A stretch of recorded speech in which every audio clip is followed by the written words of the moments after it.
Praise the Lord. Today promise. యెషయా గ్రంథము 60 అధ్యాయం 1 వచనం. నీకు వెలుగు వచ్చియున్నది, లెమ్ము, తేజరిల్లుము, యెహోవా మహిమ నీ మీద ఉదయించెను. నీవు చూచి ప్రకాశింతువు, నీ గుండె కొట్టుకొనుచు ఉప్పొంగును, సముద్ర వ్యాపారము నీ వైపు త్రిప్పబడును,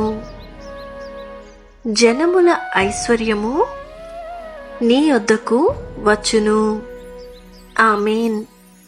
ఈ వాగ్దానం మన జీవితాలలో దేవుడు నెరవేర్చునుగాక. God bless you. Presented by Young Holy Team.